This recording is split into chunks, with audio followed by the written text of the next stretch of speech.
Do what it do, what it do, what it do. Come on in. Please hitting the like button. Can you do that for me? Please.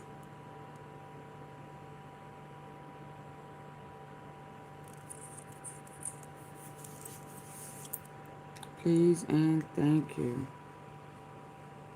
I feel like we've been spending too much time together late at night.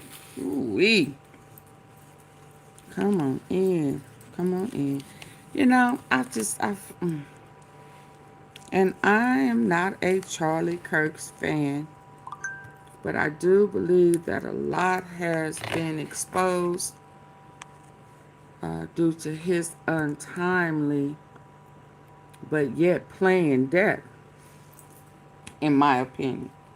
I think his death was absolutely planned. And I'm hearing that they already have his replacement. I wonder why Candace, maybe she didn't think that, or she was too busy stuck on who unalived him. But that is a rumor. Is his name Brylan? Let me double check.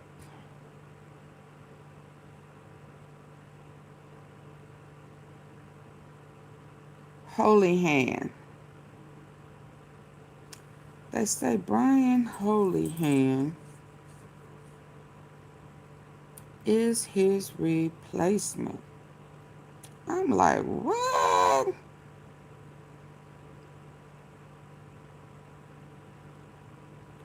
Already? I already thought it was planned, but baby, when I heard that, I said, oh, okay, that's what they doing. Oh my goodness. Come on in. Come on in. You do know I will be bringing him up soon.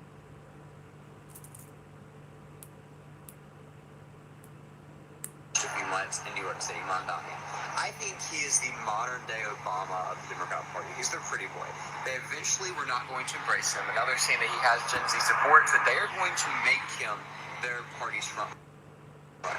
The leader of the modern-day Democrat Party is a self-described socialist. That is how far and radical left the Democrat Party has gone. Now, genuinely, I don't want to give free advice to Democrats, but I thought they'd wake up and smell the roses after their major steamrolling defeat last November and say, oh wait, guys, we went too far to the left. Let's go a little more centrist, win back over the moderates, maybe get some disenfranchised Republicans in our party. They're doing the opposites, and I'm not going to kick them while they're down. They're continuing to go farther to the left. We thought Kamala Harris was radical. She just had socialist policies in her playbook. They're literally This is Charlie Kirk's replacement. And I wouldn't be surprised if we saw a Mondani or Jasmine Crockett or a Mondani or AOC ticket in 2028, because that is how insane the left is. But Gen Z isn't stupid. We have eyes. We're waking up and smelling the roses. Let's talk about that socialist running for mayor who will more than likely be sitting in the mayor's office in just a few months in New York City, Mondani. I think he is the modern-day Obama of the Democrat Party. He's their pretty boy. They eventually were not going to embrace him, and now they're saying that he has Gen Z support, so they are going to make him their party's frontrunner. The leader of the modern-day Democrat Party Charlie is a Kirk's replacement. Socialist. That is how far and radical left the Democrat Party has gone. Now, genuinely, I don't want to give free advice to Democrats, but I thought they'd wake up and... Can y'all believe that? They already have a replacement for Charlie Kirk. I said, what? They already got a replacement for Charlie. Major steamrolling defeat last November and say, oh wait, guys, we went too far to the left. Let's go a little more centrist, win back over the moderates, maybe get some disenfranchised Republicans in our party. They're doing the opposites, and I'm not going to kick them while they're down. They're continuing to go farther to the left. We thought Kamala Harris was radical. She just had socialist policies in her playbook. They're literally putting a socialist candidate on a pedestal. And I wouldn't be surprised if we saw a Mondani or Jasmine Crockett or a Mondani or AOC ticket in 2028, because that is how insane the left is. But Gen Z isn't stupid. We have eyes. We're waking up and smelling the roses. Let's talk about they getting young. He's very young. Y'all please hit the like button coming in. In New York City, Mondani. I think he is the modern... I think that with him being that young, oh, I don't know. I don't know how to process that. I just, ugh. Do he know they will unalive him if he changes his views?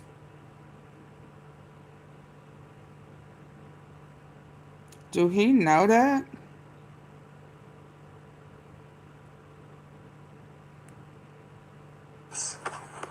An American journalist was stuck. In the car. He's over in Passport? Israel. Yeah, I think so. What happened?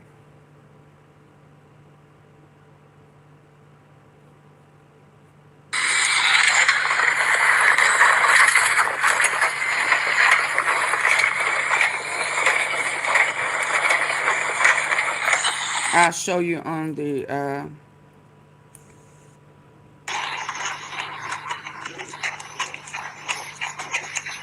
I'll show you. Let's just jump on in. Cause Charlie Kirk tried to warn Trump about BB not gonna sue me. I know, Netanyahu, I know. Him, Trump got mad, screamed at him, they say, told him to get out of his office. Get out. Get out. You don't know what you're talking about. Get out. He's gonna do everything I tell him to do. Hi, Walter. I wonder how long did it take for them to unalive him once he started complaining about or trying to warn him. Oh, well, maybe this little kid ain't gonna make it. Wait a minute. Did he complain about sending money to foreign countries? How can we justify continued government intervention and spending in Israel, considering we've already spent billions of dollars there? The conflict has reached debt tolls of thousands, and we have issues here in America we have to solve. Plus, in Israel, even with this conflict, they still have a higher standard of living than we do here in America. I was really excited to see the news yesterday that it looks like this finally might be ending. Because we elected President Trump not to be president that sent us to be, on the front lines of a proxy war, but to be the one to actually promote America first. Like, that's what he ran on, and that's what we're seeing. And I think We're not exciting. saying. I think we get to a point where Oh, we he have to think say, we're seeing America Israel, first. Ukraine, Okay. they're our allies, but we're not just sending a blank check to anybody. We're not the police force of the world. It's not our position to bankroll all these different nations. We can't be that person.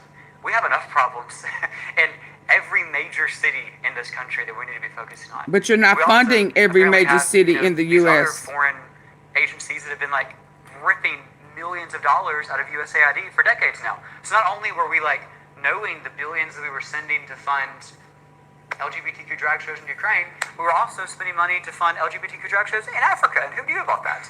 So like, it's kind of getting to a point of saying, yes, we support you. Yes, we support democracy. Maybe let's get back to a little bit more constructive support instead of just handing you a blank check and saying, let your leader go write whatever number you want to on it. That's a problem. But fund Israel. Okay. Yeah, let's get to it, y'all.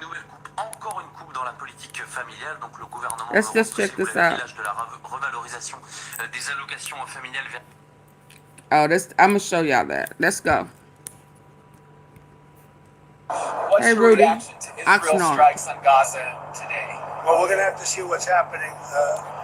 We want to make sure that it's going to be very peaceful with Hamas. As you know, they've been quite rambunctious. They've been doing some shooting, and we think maybe the leadership isn't involved in that.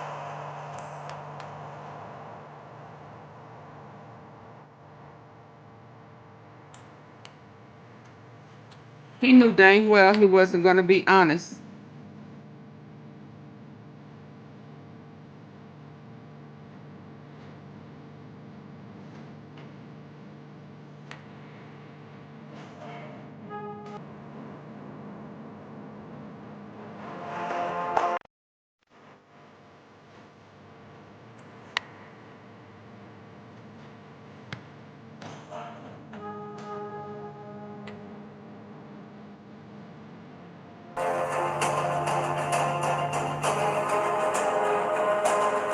Didn't Charlie Kirk try to warn Trump? But Trump knew it though. Remember I showed y'all where Netanyahu told him that he was not accepting the deal. And that he was just doing it for formalities. And then turned around and spoke in his foreign tongue instead. That he just told him that.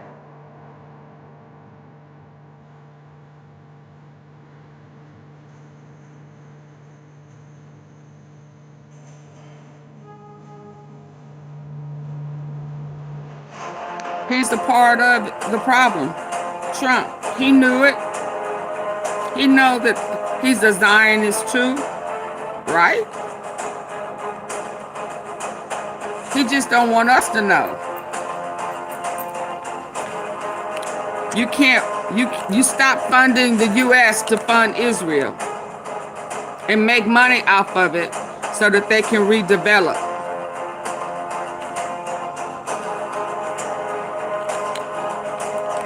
And I know some people are going to say, oh, that's a conspiracy, that's a conspiracy, that's a conspiracy. No, it's not. It's a fact. It's a fact. His son is already over there, and his son-in-law and his daughter are making plans on building Trump towers. Oh, no, it's not a conspiracy. And shame on you for thinking that it's a conspiracy. It's a fact. And the more he can get people to say, oh, it's a conspiracy, then you're creating the same narrative that he's creating. You're lying to yourself while he is lying to us. Spending our money and making our cost of living go up.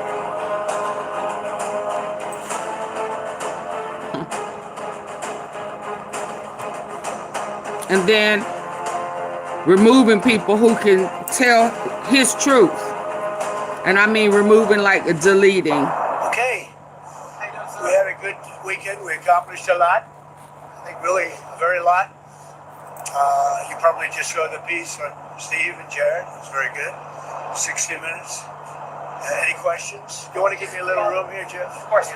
Just following up on the 60 Minutes story, what's your reaction to Israel's strikes on Gaza today? Well, we're going to have to see what's happening.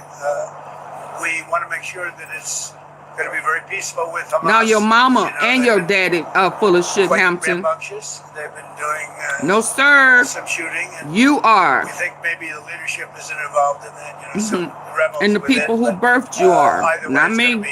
going to be handled properly. I have all my sins, so don't come over here trying to start no mess with me. Go on back over there where y'all believe that bull crap. Please and thank you. Bye-bye. Let's see if you can follow instructions. Go ahead and leave respectfully.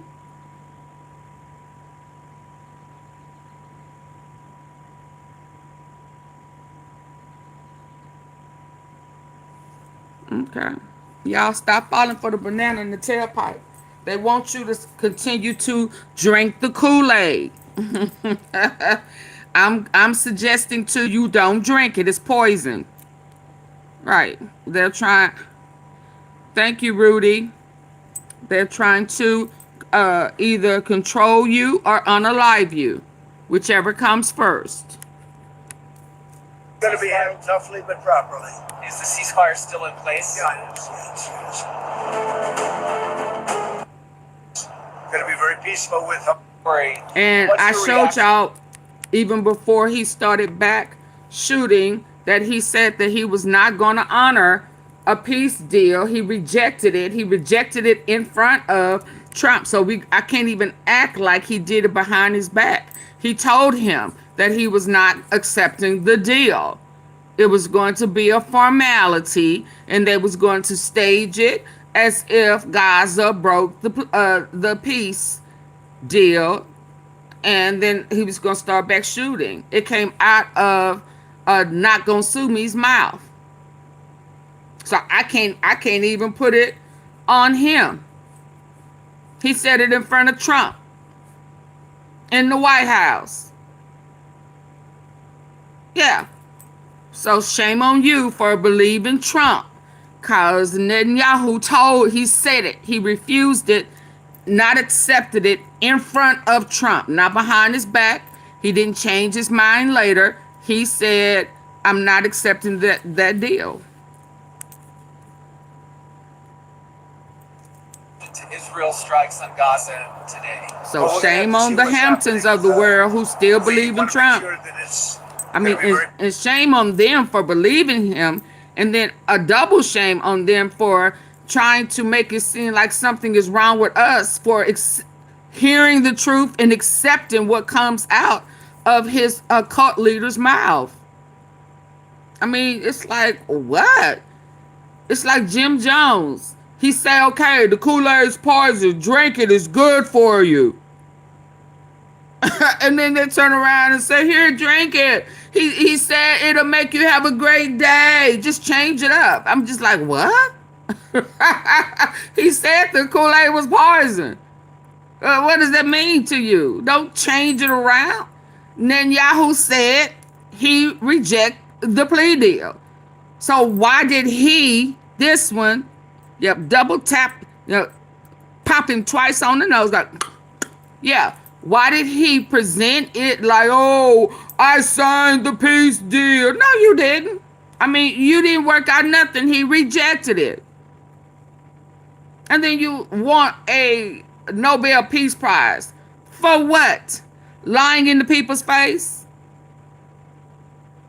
For what? Trump is in debt with the Middle East. He been in debt with the Middle East. You right, Illis. Hey, Illis. He been in debt. Absolutely. He was in debt. He's in debt with Russia. He was in debt with Russia his first go around. And that's why he tried to force that insurrection. Because he didn't want to leave. He had a debt. And he needed to milk the treasury. He needed to steal some more. And he had plans on infiltrating what he is infiltrating now. And that's why he tried to force his way. Yeah, he's in debt. But they say he up now. Yeah, they say he up now. His whole family is up now. He will never be he Joseph, you are right. He will never. He's going to try. That's why somebody was sitting up in them, I kind of half believe that in the tree type thing. Yeah, I think he was planning. Hi, Tracy. A little disturbance through the No King rallies and protests, so that they could stage it as a reason to drop some missiles and bombs and bomb the U.S. What type of president threatens to bomb on U.S. soil over a peaceful protest? Wow. Never in my life have I seen anything like that. But never in my life have I seen a president with 34 felony convictions. 34. And that allowed him to be in the White House. He had them 34 convictions before they swore him in. Imagine that. I mean, I want this next election, I want at least 10 convicted felons. 10 to apply for the job. And see, don't they put some laws in place? 5 white, 5 black. Let's keep it equal, huh? How about that equality? Huh? How about give the felons a chance to have the highest job in the U.S.? If Trump can apply, hey, let's find the 10 best felons. Hey, Mrs. Tom. 10 best. But then you have to have at least 15 convictions. I mean, we gotta make it good, right? Yeah. Let's put a little career in there. You know, like a career criminal, like a serial lawbreaker. 10 of the best. 10 black, 10 white. I mean, since the job don't have, any restrictions, right? Can't have none. This is how you pull a coattail. This is how you get in their face. Yeah, this is how you show them that they hypocrites, the hypocrisy of it. Get 10 of them, 10 black, 10 white. Yeah, so that there's a chance that black one with 10, 15 convictions. Get it. I bet you every amount of thousands of dollars in my 401k, they write laws from that point on. Also, now we're going to write laws. No convicted felons. Yeah, he should have never been put in that position. And I'm going to say it again, and I mean this with everything within me. Shame on the U.S. citizens who voted for a convicted felon to be in office because of whatever promises he made. If he's a convicted felon 34 times over, he's a liar. He's a deceiver. So he didn't even misrepresent you. Your hate for other races and your greed. Hate and greed allow you to look over what you should have never looked over, regardless of what race he was. You got to get in tune with that hate. That hate is blinding. And I mean that to any and everybody. Your hate is blinding.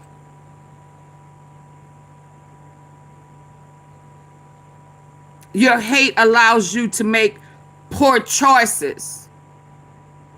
Now, shout out to y'all for showing up at the No Kings rally.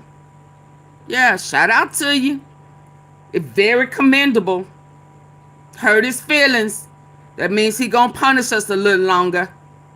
You understand? But we should never make that mistake again. And there should be laws in place. And the only way they gonna put some in place now is for a whole bunch of convicted felons, half black, half white, apply.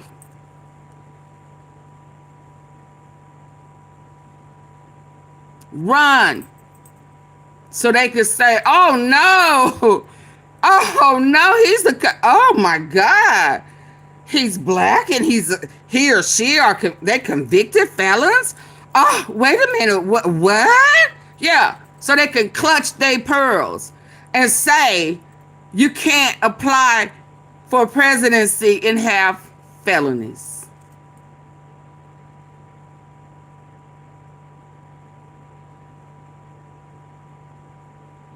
Yeah, I'm staring straight at you. That's for all the people who think everything is a conspiracy theory. No, it's not. That would be great, wouldn't it, Mrs. Tom? It was white folks showed up and showed out. But listen, I learned a long time ago there won't be a change until it affects them. As long as it's affecting us,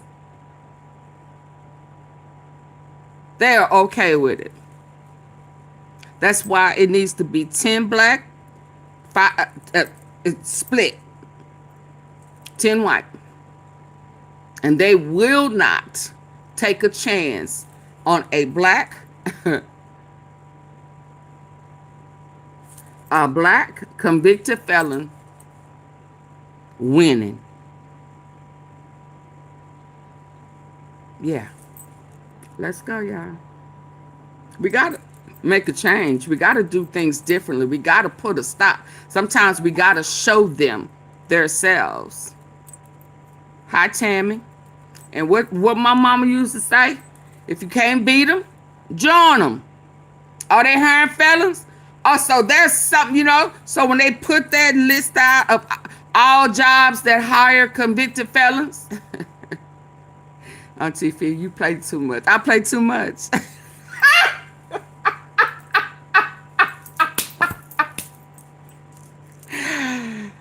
I play too much, y'all. All the jobs that list that hire convicted felons, please put down the White House, the President of the United States. The United States hire convicted felons. Every business in the U.S. should hire convicted felons. Now, I'm only saying that because, Orange Boy here, if he can get a job in the White House, everybody should be able to work in the United States. Am I right? Am I wrong? Tell me, y'all. Am I right or wrong? I mean, help me. Am I tripping? Run for president. Illest exclusive news TV for president. Vote for illest. He will be the illest president ever. Illest for president. Illest for president. Illest for president. Illest for president.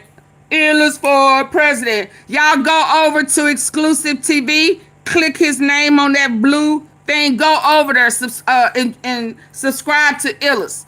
Illest for president. Shout out to Illest. Let's go. Let's go. Let's go, Illest. Let's go. Let's go, Illest. Let's go. Y'all go over and subscribe to Illest. He may be our next president. I mean, I don't know if he's a convicted felon, but I want 10 black, 10 white with at least 15 convictions. All felonies, no misdemeanors. We want them rough and tough. We got a thug, what is it, a Wall Street? No, he ain't even that. A failed businessman. I saw something today that said everything that he has started had a shutdown. What was that? Taj Mahal. All of them bit rough and tough. Yeah. Yeah, let's go. They don't want to hear that. They leaving. Woo, they leaving. They mad.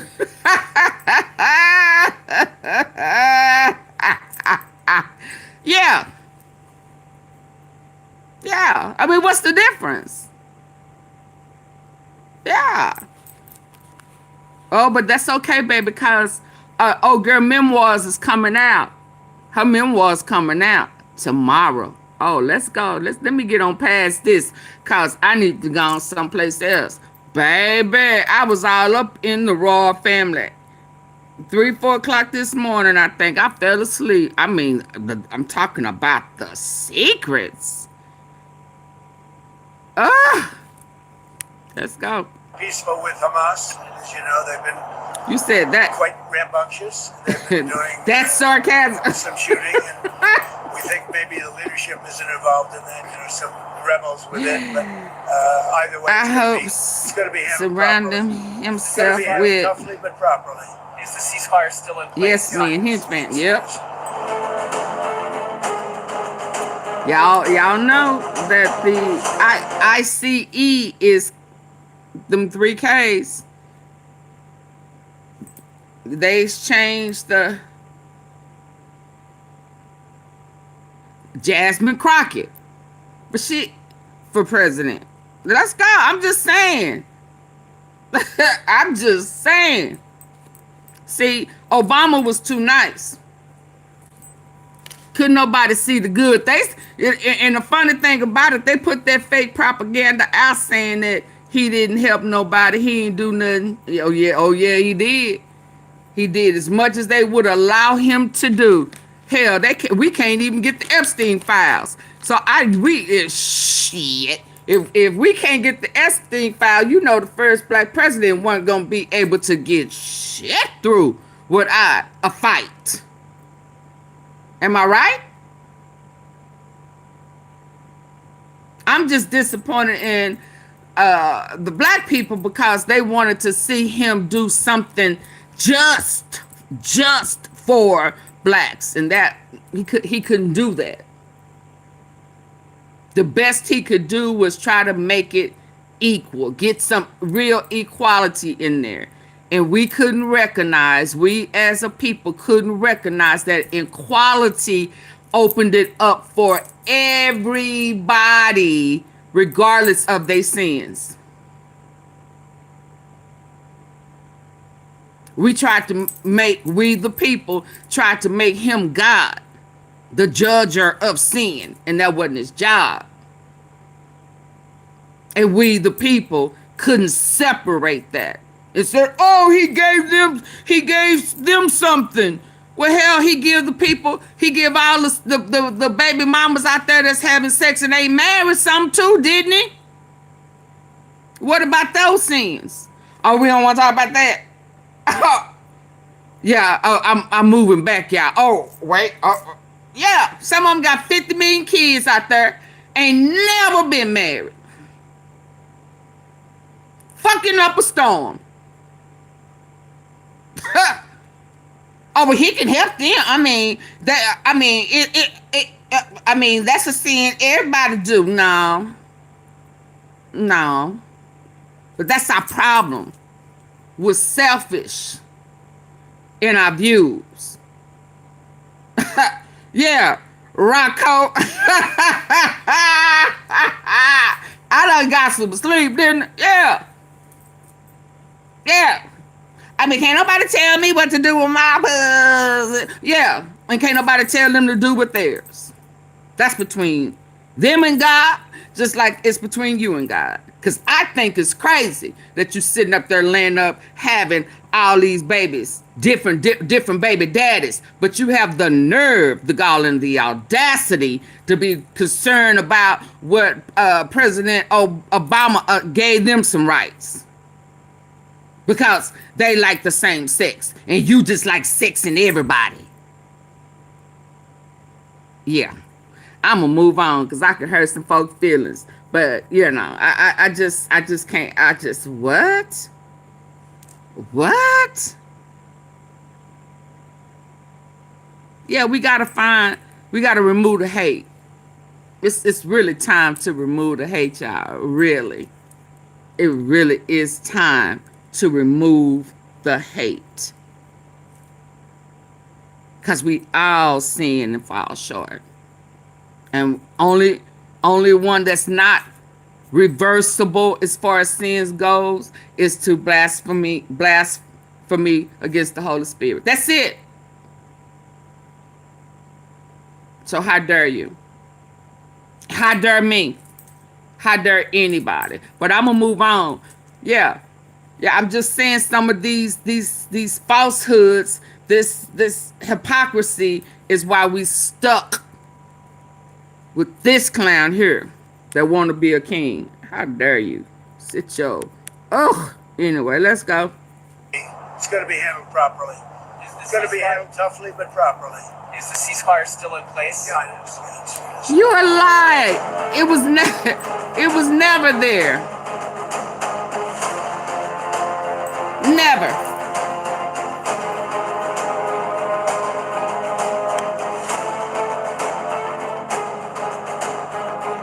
Because you done made deals for the land with Israel.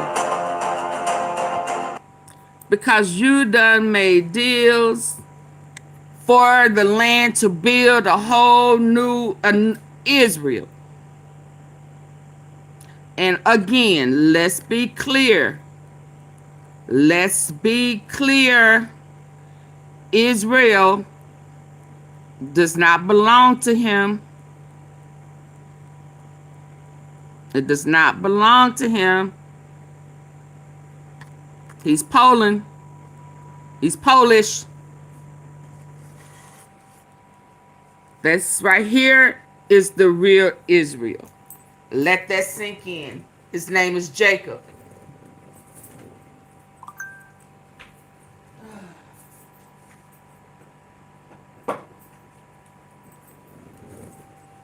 His name is Jacob. Y'all say hi to Jacob. Israel.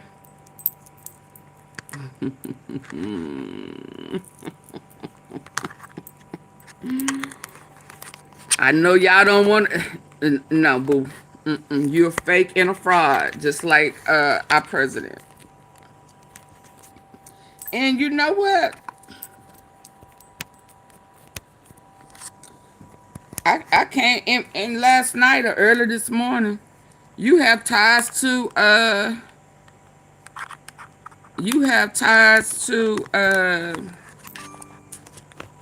what's his name? Yeah, you have ties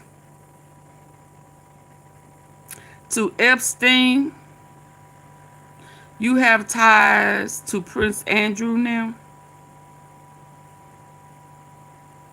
You have ties to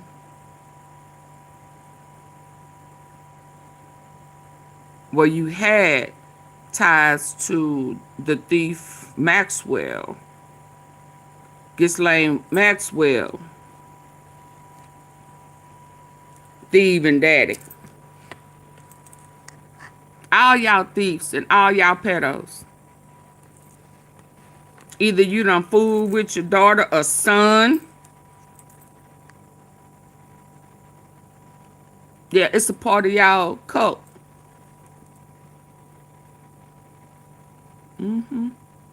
Every last one of y'all have some issues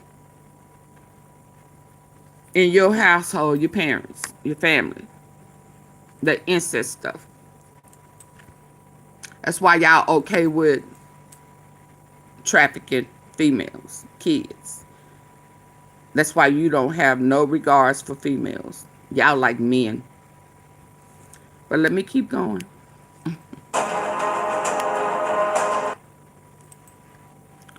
You don't like that?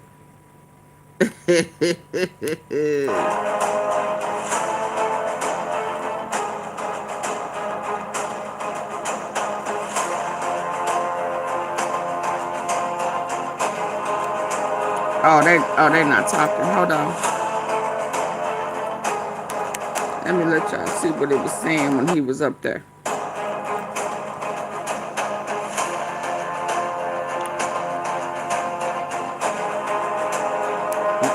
Gaza, what they say about Qatar? Yeah, all y'all up in there. But they still ain't talked about them 3 guys that they killed off 30.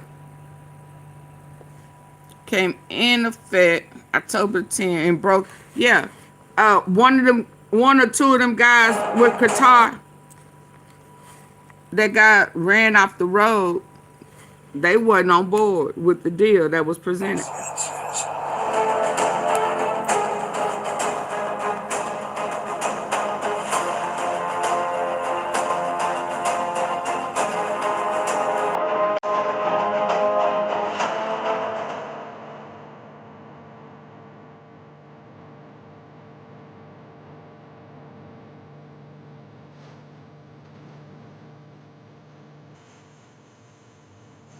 And he just lied? Well, no. Yeah, because you already knew.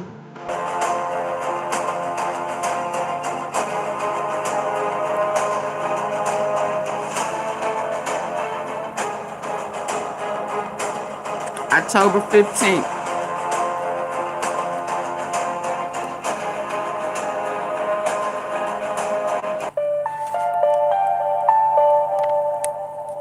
Let's go. It was already planned. Just like they was saying that the Twin Towers was planned. All this stuff be already planned. already planned.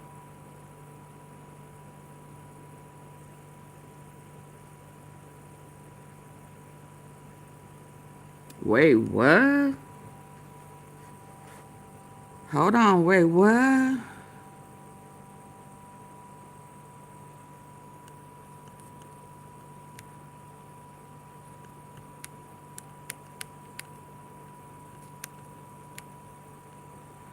Hold on, y'all. I gotta go off track. Let's hear this. Tried to run from it, shut down Congress because of it. He is paying. This is exactly Hold on, how a y'all. bra for women over 50 should be. Made from 100% natural. Donald Trump knows at this point that his Jeffrey Epstein scandal isn't going away. He has tried to run from it, shut down Congress because of it. He is paying people off and bribing them not to talk about it. And of course, you know I'm talking about Ghislaine Maxwell, who Donald Trump has worked out a little sweetheart deal with and continues to tease a pardon of. But we just got more information about how disgusting and despicable this deal is, because someone within the prison that Ghislaine Maxwell was moved to and is speaking up, leaking it all, and it is making Donald Trump panic. And we're going to get into it all, but before we do, if I can quickly ask you to leave a like on this video, and if you haven't already.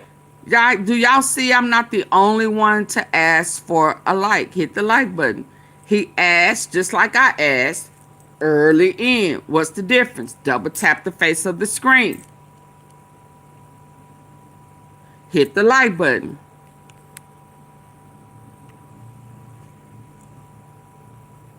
You enjoy our channel, to hit that subscribe button, because it goes a long way.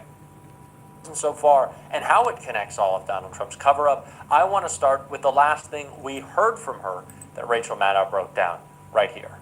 No criminal, certainly no one convicted in conjunction with a horrific crime like child sex abuse, no criminal should be given a reward for doing interviews about their crimes, right? It's instinctively repulsive to us as Americans. Facts.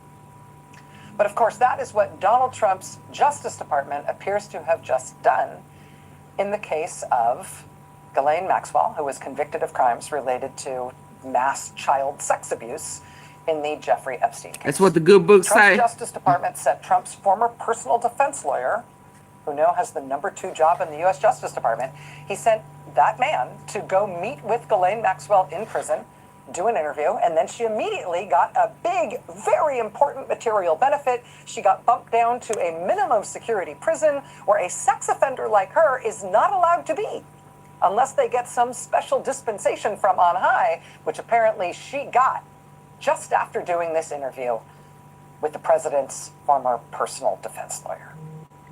Special treatment and a reward for an interview about her crimes, not from some craven tabloid or some, soulless exploitative publisher like New York State legislators were worried about in the 1970s. No, this is from the president's administration. This is from the federal government.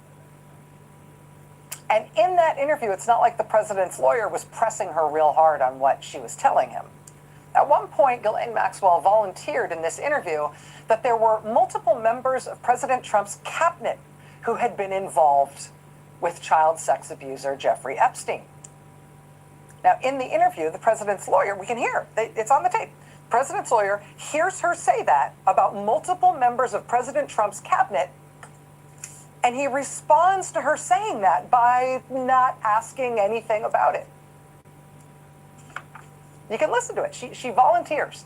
Members of Trump's cabinet, people who the president's lawyer would value as colleagues, she says. She says they were among the people who she knows socialized with Jeffrey Epstein. She says that bluntly. And then listen to how Donald Trump's lawyer responds to that. Listen to the long pause he greets that information with, and then he just leaves it sitting right where it is and moves on to a different topic. Did I think these guys were coming for that? I really don't. If you met Epstein, there is no way that this cast of characters, of which it's extraordinary, some of you in your cabinet.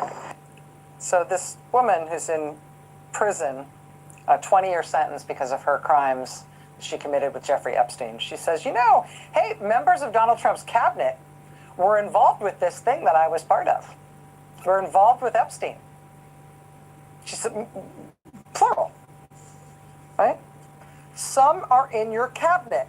Some are in your cabinet who you value as your coworkers. Multiple members of the president's cabinet were involved with Jeffrey Epstein. And the response to her volunteering this in this interview is not, who? Which members of the cabinet? Say what now? The response is, long pause, let's move on.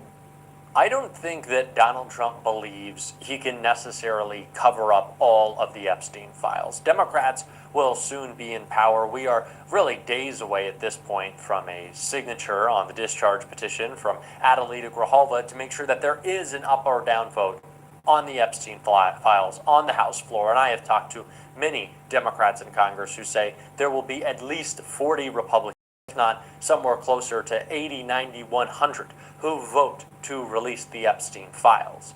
So Donald Trump can't stop that. What I think he's most worried about at this point are news stories. What's not in those files? What isn't recorded already? What hasn't been shared? And it's why he wants to shut up Maxwell. It's why he moved her to that prison to be pampered, even though she's a fucking pedophile. And now it's all backfiring on Trump as more is coming out. Prison is running massive Ghislaine Maxwell cover-up for Trump. Insider. Officials at the Bureau of Prisons have instituted a unique system for keeping absolutely every detail about Ghislaine Maxwell's secret, a federal prison consultant revealed on the Daily Beast podcast. Maxwell was moved to a cushier jail after an order came from well above the from Trump's former personal lawyer, Todd Blanche, who is the number 2 J. The notorious partner in crime to Jeffrey Epstein was quietly from a federal correctional institute in Tallahassee, Florida, to a prison camp in Bryan, Texas, that is known for its comforts relative to other jails. Sam Mangle, a former inmate turned prison consultant for high-profile names like Steve Bannon and Peter Navarro, explained that the BOP is now working overtime to keep every detail about Maxwell out of the news. Mangle, whose job it is to work with high-profile inmates, said he never had seen a cover-up operation like this before. When they go into a prison, anybody type of stature or fame, inmates tend to be very curious.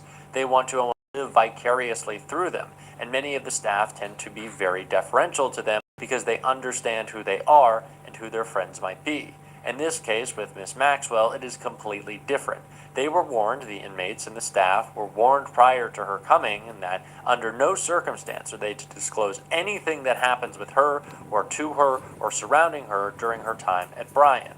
And Hold Mangle on, I missed says it, that y'all. I was had no to step away. Hold on, let me go back a little bit. Let's go.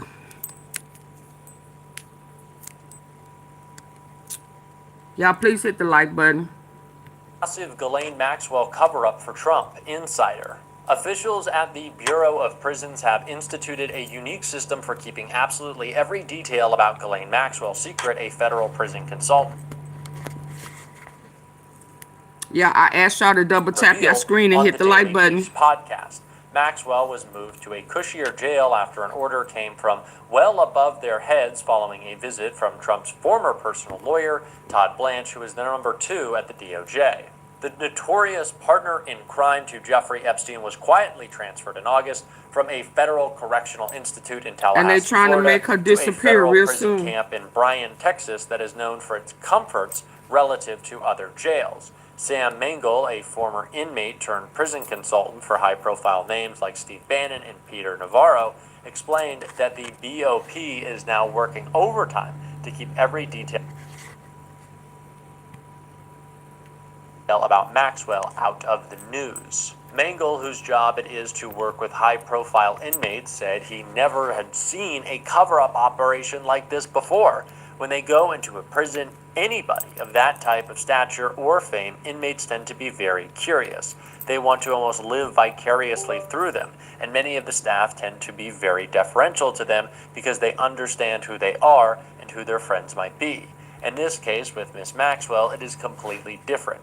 They were warned, the inmates and the staff were warned prior to her coming, and that under no circumstance are they to disclose anything that happens with her or to her or surrounding her during her time at Bryan.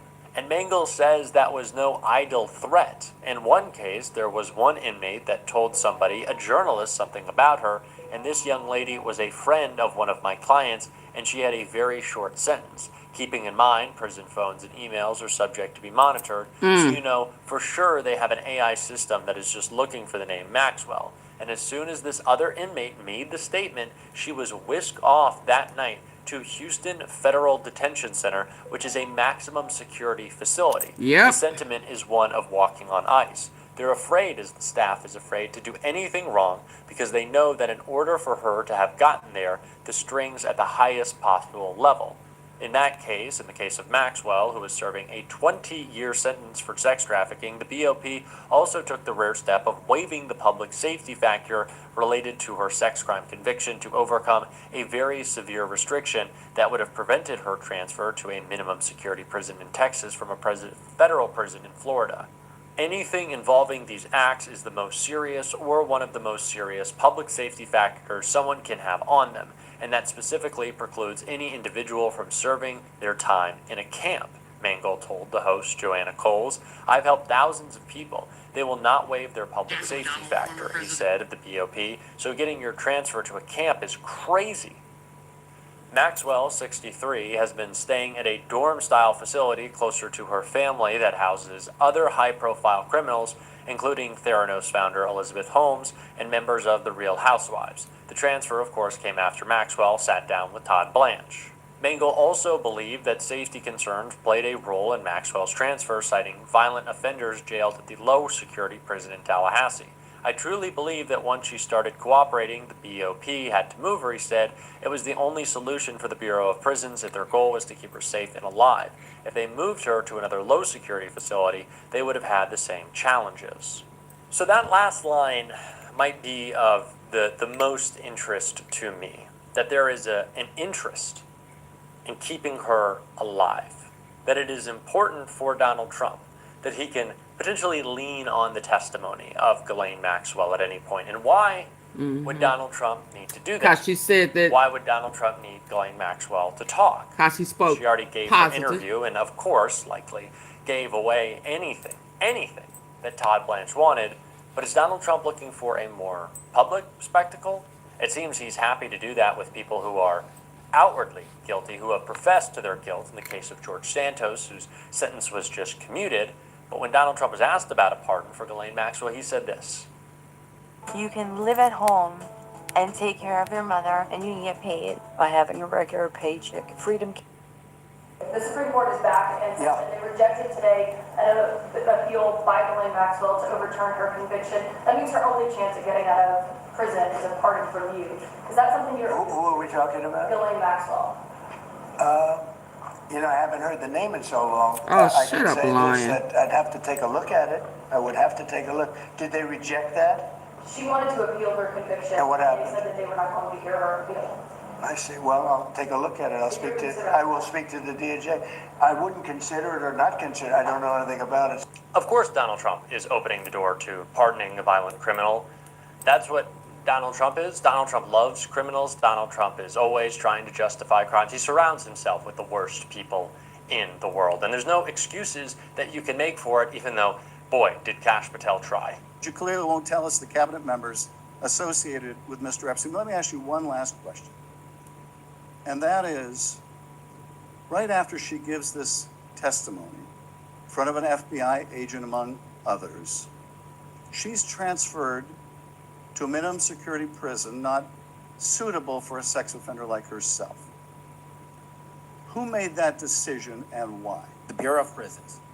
The Bureau of Decisions made it in Prisons. The Bureau of Prisons decided on their own, without any consultation with Blanche or anyone else, that they were going to suddenly, after this interview, completely unrelated to this interview, completely unrelated to anything she said, move her to a prison not suitable for a sex offender. You want the American people to believe that? Do you think they're stupid? No, I think the American people believe the truth, that I'm not in the weeds on the everyday movements of You're not in inmates. the weeds? What I am doing is protecting this country, providing historic reform, and the most combating the significant witness, weaponization of the intelligence Epstein by the files likes of you. cover-up, And we have yet countlessly proven you to from be a liar in your Russiagate, administration, in and you January call that 6th. being You are in the the biggest weeds? fraud to ever sit in the This United States stinks to Senate. high You are a heaven. disgrace to this This stinks to high institution heaven. and an utter And coward. I'm not surprised. I'm not surprised that you continue to lie from your perch and put on a show so you can go raise money for your charade. You are a political buffoon at best. Well, you can take an internet troll. Take it to the bank that the FBI is protecting this country and the state and citizens of the California. We are bringing historic reform. Point of order. But all you care about is a child sex predator that was prosecuted by a prior administration, and the Obama Justice Department and the Biden Justice Department did squat.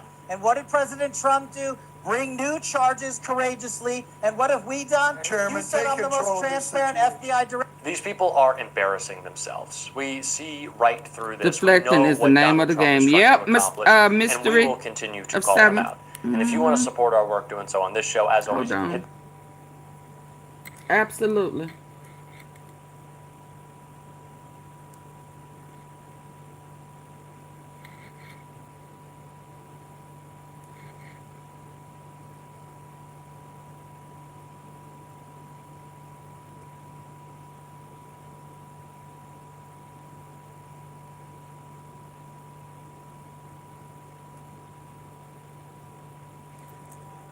Let me get back to this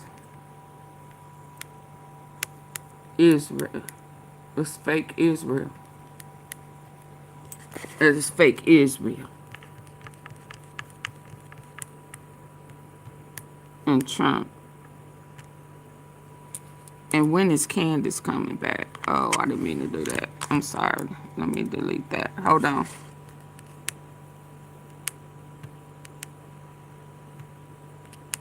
And when is Candace coming back?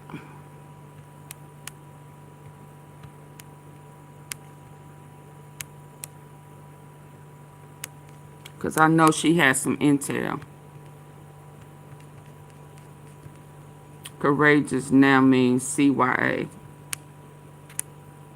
Is that what it means? Cover your tail.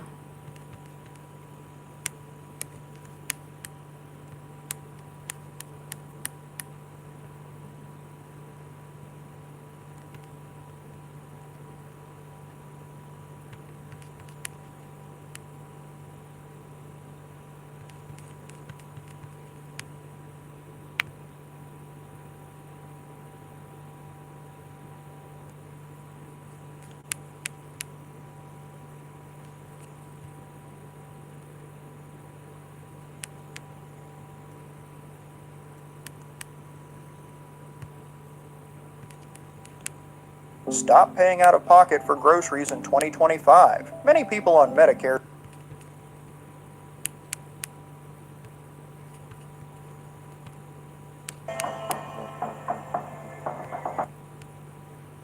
So are none of these talking?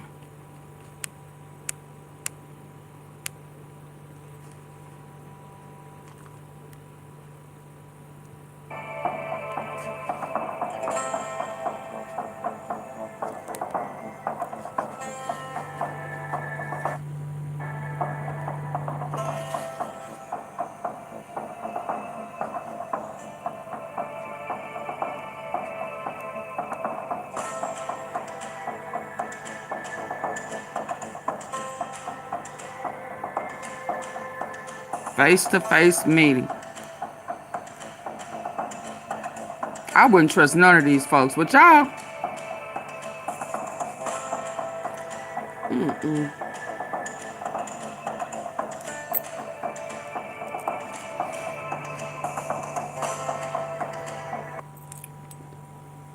Say what now? Let's read this. Losing his son with Hamas leaders. I wouldn't trust none of them. Not now one of them. All of them. Plotting and scheming. Every last one of them. And Trump makes deals behind the scenes with every last one of them before he go in there in that office and act like They working together. Doing exactly what you would expect a terrorist organization to do, which is to try to reconstitute. And this So that was on the way back to D.C. and this one last right night. here That was includes compromised checking by off tense Trump. moments in moving ahead to phase 2 of the historic Middle East peace agreement. Two of the key figures now brokering that deal, revealing brand new details about how it all came together and what is needed in the future to make sure that it sticks. Hamas right now is doing exactly what you would expect a terrorist organization to do, which is to try to reconstitute and take back their positions. Right. The success or failure of this will be if Israel and this international mechanism is able to create a viable alternative. If they are successful, Hamas will fail, and Gaza will not be a threat to Israel in the future. So that was from 60 Minutes Sunday night. If you haven't seen it, check it out. Very intriguing details with Jared Kushner and Steve Witkoff. And now Trey Yingst joins us live in Tel Aviv with the follow-on today. Trey, hello. Hey, Bill, good morning. Over the weekend, Hamas violated the ceasefire agreement, killing 2 Israeli soldiers. The IDF said Hamas militants popped out of a tunnel before firing RPGs at an excavator operating near the city of Rafah. In another incident nearby, Israeli soldiers were wounded by Hamas sniper fire. The event prompted Israeli strikes across the Gaza Strip that killed dozens of Palestinians. Yesterday, the situation was scary. We were afraid that the war would start again with the strikes and bombing. The situation is not stable. We were relieved when the war had ended and stopped, God willing. There is still fear, there is still fear. Israeli officials say they are resuming the American-led ceasefire, and Hamas leadership said they're committed to the agreement. For now, things appear to be back on track ahead of what Israeli media says will be Vice President J.D. Vance's visit to Israel tomorrow. Our allies don't have the security infrastructure in place yet to confirm that Hamas is disarmed. Until you actually go a little bit down the path of this peace mission, of this 20-point peace plan, we're not going to be able to say with confidence that everybody is doing everything that we want them to do. President Trump's Middle East envoy, Steve Witkoff, and his son-in-law, Jared Kushner, arrived in Israel today to meet with their Israeli counterparts and keep the ceasefire moving forward. As part of Phase 1 in the agreement, Hamas still must release the bodies of 16 hostages that remain inside Gaza. Regional negotiators are already starting to work on the implementation of Phase 2 in this deal that ultimately should lead to Hamas disarming. We want to make sure that it's going to be very peaceful with Hamas. And as you know, they've been quite rambunctious. They've been doing some shooting, and we think maybe the leadership isn't involved in that. You know, some rebels within, but either way, it's going to be handled properly. It's going to be handled toughly, but properly. Ceasefires are never straightforward, but the Trump administration peace plan built in fail-safes to keep stability in Gaza. Double tap the screen. Thanks leading our coverage as we begin a new week. Trey Yingst in Tel Aviv. Thanks. Let's bring in our special colleague, a special report anchor, Brett Baer. You are here. One of the things that was so unique about this particular negotiation is that Witkoff and Kushner actually meet with Hamas leaders, and this is something that they talked about last night in terms of seeing them and connecting with them to get a conversation going. We expressed our condolences to him for the loss of his son. He mentioned it. And I told him that I had lost a son. And that we were both members of a really bad club. You talking about Jared Mystery? When Steve and him spoke about This their one? sons, it turned from a Vicky. negotiation with a terrorist group to seeing two human beings Oh, kind of yeah. showing a vulnerability. You talking about this one? Yeah, when he was little, his daddy, cool with BB, let him sleep in his bed with him when he was little. I mean, I had heard he was compromised. I didn't know his daddy compromised him. Letting BB not gonna sue me sleep with his son. I thought they was rich. Why he got to sleep in your son's room? Huh? Oh, hell no. These people crazy as hell. The woke are literally melting down over this free Trump coin. Starting this month, No, we will not. So here we are today. I mean, it is a little bit of a tenuous situation. Hamas trying to figure out a way to keep alive can they do that? Yeah, listen, I thought the 60 Minutes piece was really fascinating. I thought they did a nice job. Baby, it's a whole bunch of them doing some of that type of stuff. I guess, if they want to listen, I guess if they want to be in, or they gonna want their kids to be a part of the the pyramid or the network, you know, they gotta compromise. They gotta sacrifice. Yeah.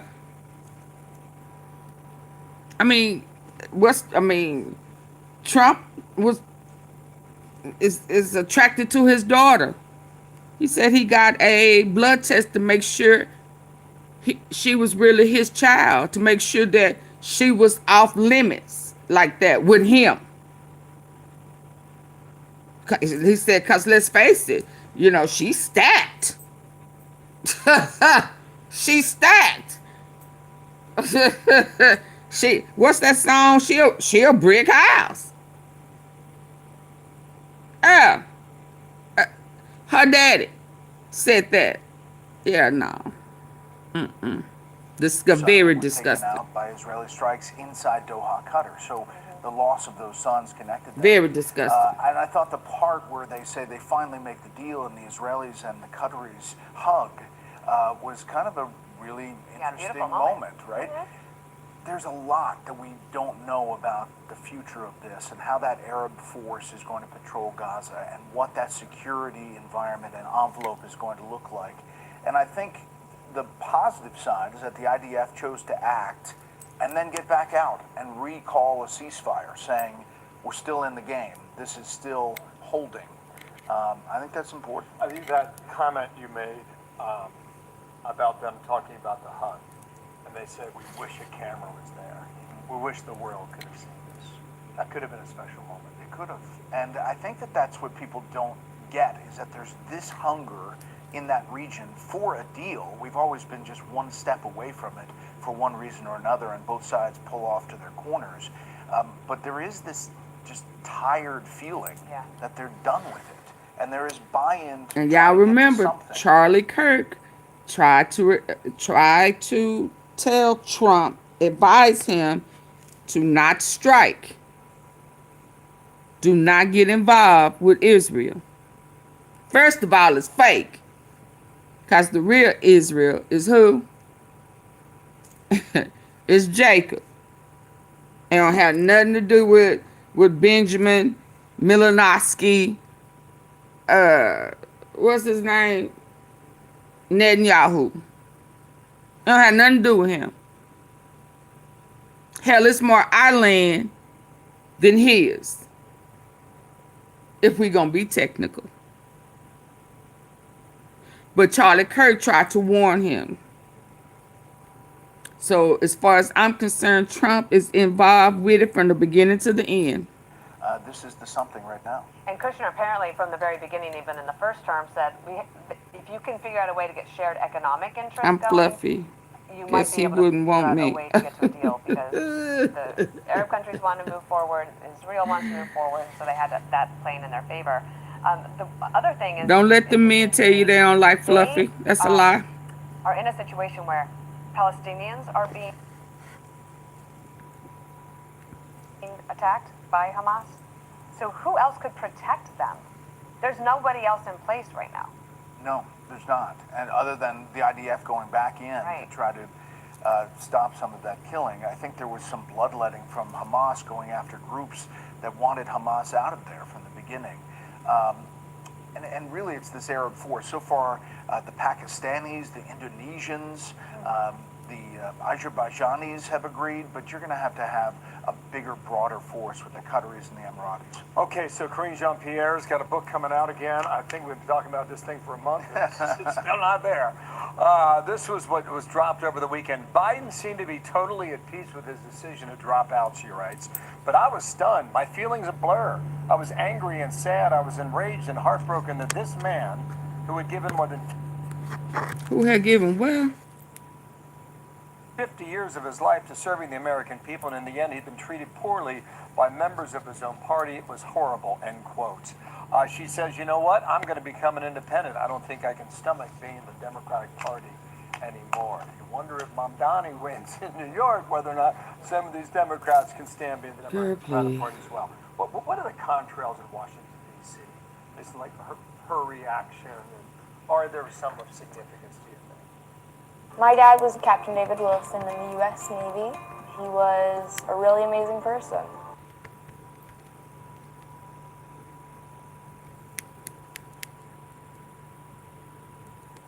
Of all that was said about how he was running circles around the staff, and all that was said from different podiums and dais, that he was in great shape, and then we all saw what happened at the debate, and that disconnect, I don't know, it's still there, and I think there's going to be digesting of that for a long time. What about the invitation to come follow us along for a day and see if you can keep up? Yeah. I think we heard that a couple times. But feel sorry for some Democrats. You had Kamala Harris in the news for 3 weeks because of her book. Now you're going to have Corinne for 2 weeks, and then you have Mamdani. That is what is dominating the conversation on the Democratic side. But to dominate this week, you have a new book. It's called Let's talk about this To book. Rescue the American Spirit. I don't want to hear about nobody's book. Okay, hold on. I heard that there's a gag order. Let me double check something. Okay. While I check on this gag order, let's go here. Because y'all don't have the likes up and I'm finna get ready to go. So hold on.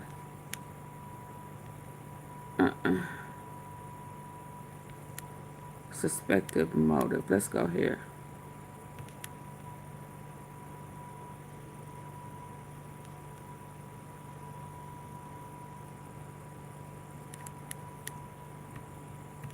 Former CIA. Gaza any longer. He started questioning. Okay, so y'all listen. If y'all in here and don't want to hit the like button, please go ahead and just leave. I don't want you here. AunTeaFee, you said it. Yeah, I said it. I don't want you here. If you cannot double tap the face of this right here, like this right there. If you can't do that on your phone or hit the thumbs up or hit the 3 dots, go ahead and leave. I don't want you here. People tap the screen. Yeah, just show some social support, show some respect. I mean, yeah, come on.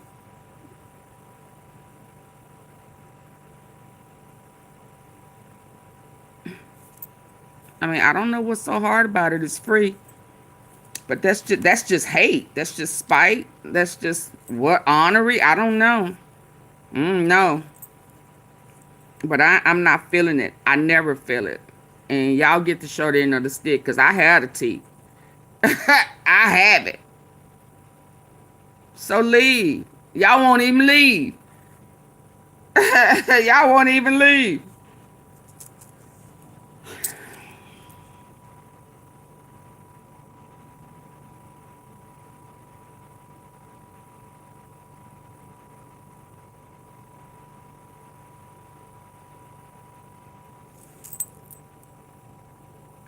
Let me put up the real Jacob. That'll make you leave. Y'all don't like when I do that. They don't like when I put up the real Jacob. They don't like when I say they came from us and we didn't come from them. Yeah, that's why they want to erase history. Because they don't want people to know that we are royal. Yeah, we are chosen. Yeah. Hit the like button or leave. Yeah. That's Israel.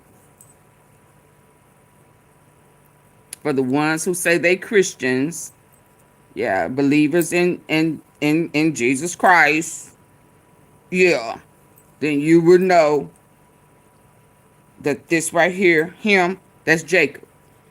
That's Israel.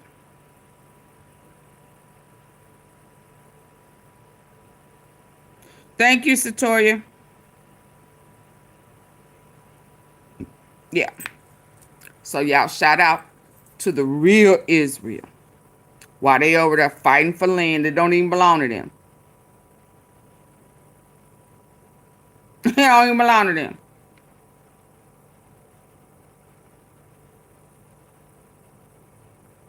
And the only beautiful thing about it all in the end is to know that God says that we're going to win in the end. So what's that old song? Don't wait till the battle's over. Shout now. Because we know in the end, we going to win. Yeah, yeah. Don't wait till the battle is over. Shout now. Because we know in the end, we going to win. Don't wait till the battle is over. Shout now. They know who we are. Yeah. That's why they want to erase us, messenger queen. That's why they want to rewrite history. That's why they want to change the face of the originators from bronze to white, from woolly hair to straight hair. That's why they want to rewrite it. They don't want Black history taught. they just want to tear down everything that we build. They need us to build it. They know we can build it. They had to go and steal because they was too trifling to do it themselves. So they had to go get free labor. Yeah. Yeah, but they don't want these up and coming kids to know. They don't want them to be able to reference it. So they're trying to change the narrative. They're trying to control history. And some of the history that we were brought up on, we finding that it was a lie. They've been lying. Yeah. Yeah. Yeah, they are absolutely erasing history. So as generations come, they don't be knowing nothing about it. It's certain stuff we can talk about now. And these young folk be like, what? Yeah, they wasn't taught it. So don't come over here wanting to hear the tea and not hit the like button. But you go everywhere else, hitting like buttons, putting money, throwing money, super chats, super stickers, doing all that crazy shit for lies, for control narratives. And someone who tries to bring you the tea, bring you the facts, you don't even want to hit the like button. And you wait for other people to support me so that I keep moving forward. Up that. And up you too. No. You still taking advantage of other people's kindness while you reap the benefit. No. Every last one of the people who come over here all the time getting the tea should have sent something to a Cash App, super chat, super sticker, some jewels or something. They just want the tea. They don't want to support. Up you too. Let that, and if it apply, let it fit. If it don't, let it fly. But I'm sick of it. The same people are the same ones who support all the time. And other people think they're just entitled to get the tea, to use other places, and never support. I'm sick of it. I'd rather you not come. And I mean that with everything in me. I'd rather you not get my tea. Continue to get the lies where you support.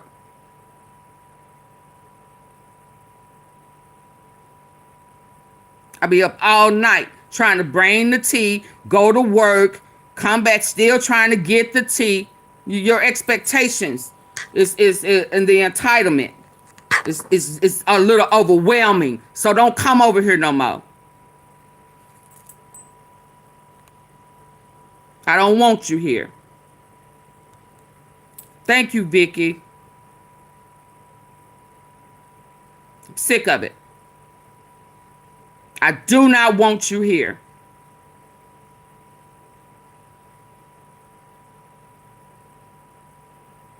I don't care if it's 40 people in here. I'd rather have them 40.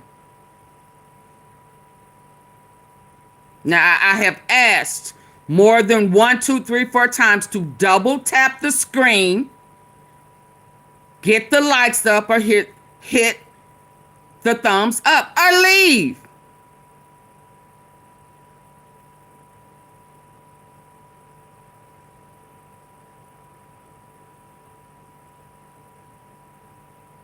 I will go back to doing uploads and won't ever go live again.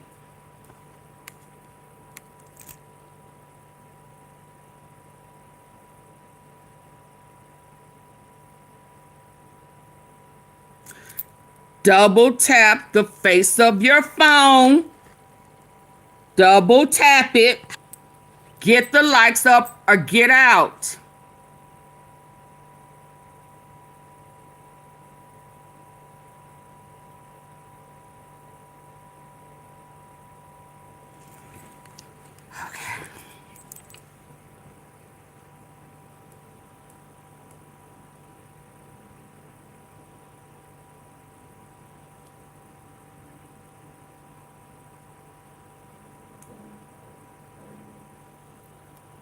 Let me come over here. I mean, they can't even leave.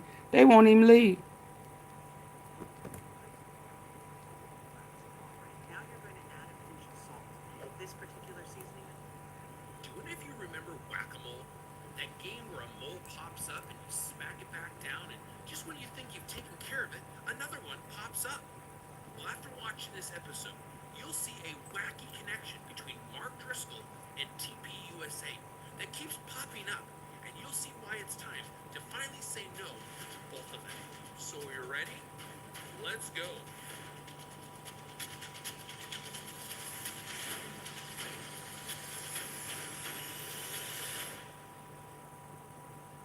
Well, thanks for joining me today on Real Talk, where the real talk does not come from me, it comes directly from God's Word. And today, you're going to see who Mark Driscoll really is and why he should be avoided.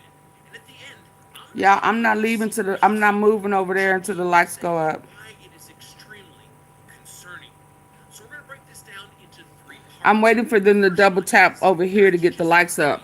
I'm still getting the tea over here.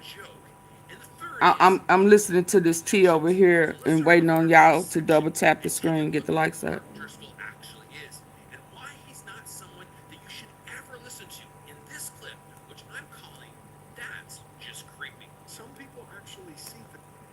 And whatever happened to Charlie, don't know how thoroughly involved he was. Y'all know that they set up Charlie. I mean, they just refused not to get the likes up at all. So no, they want me to give. I'm not. It's the person who Jen refers to as the LBJ of the Charlie Kirk assassination. Who stood to benefit the most from his demise? Well, Andrew Colvin is one of those people. And so we're going to kick this off specifically with his response to Candace Owens saying that Charlie Kirk had officially shifted on his Absolutely hit. Okay, they gone. Let's go. Pack and other things like that. And then just a month later, he's surgically taken out. Now, who's got the motive? Because Israel and they... So he's a former CIA. And then he'd come out a couple of other times stating that he was no longer supporting... See how they come back? So somebody took their life. Cool, bye. It dropped down to 55. 10 people came in and then now one of them hit the like button. See, it's that type of stuff. So why they come over here? They desperately want to hear what I have to say. Desperately want to hear what I have to say. But won't hit the like button.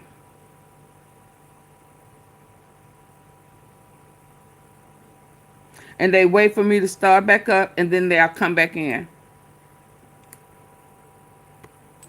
Israel and what they were doing in Gaza any longer. He started questioning AIPAC and other things. Y'all see that it just went up again. 85. None of them hit the like button. That's my problem. It's like that. And then just I a promise month later, you, I'm gonna go he's back to surgically uploads. taken out. Now, who's got the motive? Because Israel and AIPAC were starting to take heat from all over the U.S. public, and even Marjorie Taylor Greene and others in Congress are starting to question the power that the Israeli government has over our government, and starting to press for Israel to be held accountable, and the funding that we've been giving them not to just be given, them manipulating Congress, and which is all true. But Charlie had just come out and started discussing those things, and then just no more than a month later, Charlie is taken out. Motive? There's your motive. Method? They can do it. Opportunity? Charlie was sitting essentially in a fishbowl. He had a security detail around him, which you and I have alluded to earlier, is not going to stop an intelligence agency from taking you out. It's just going to ID you by the people that are around you. But did he say intelligent agent take?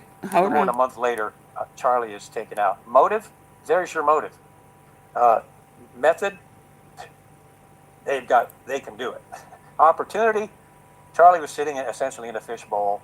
He had a security detail around him, which you and I have alluded to earlier, is not going to stop an intelligence agency from taking you out. It's just going to ID you by the people that are around. They never even pulled out a weapon.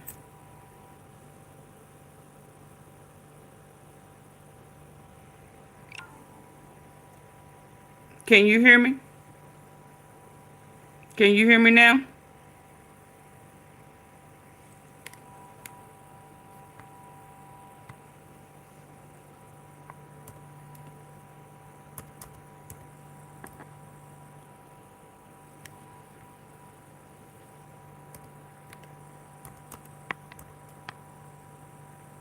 Can y'all hear me now?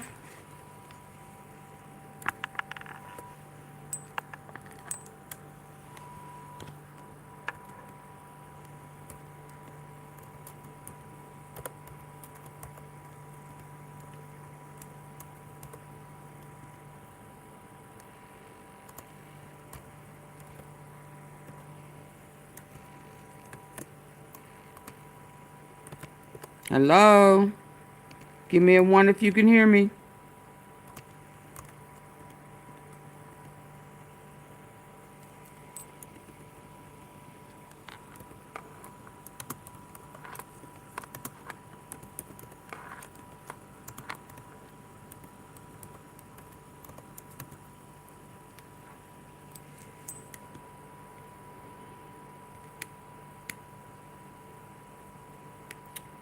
Yeah, it's showing me it's back.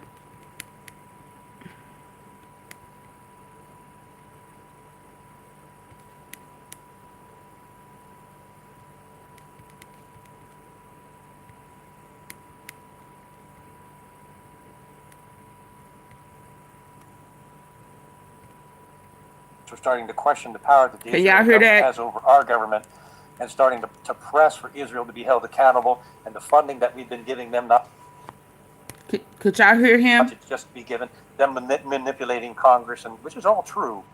But Charlie had just come out and started discussing those things, and that government in an uproar, not to mention Mossad agents who will kill you before they'll look at you. And then he'd come out a couple of other times stating that he was no longer supporting Israel and what they were doing in Gaza any longer. He started questioning AIPAC and other things like that. And then just a month later, he's surgically taken out. Now, who's got the motive? Missouri probably just did the coolest.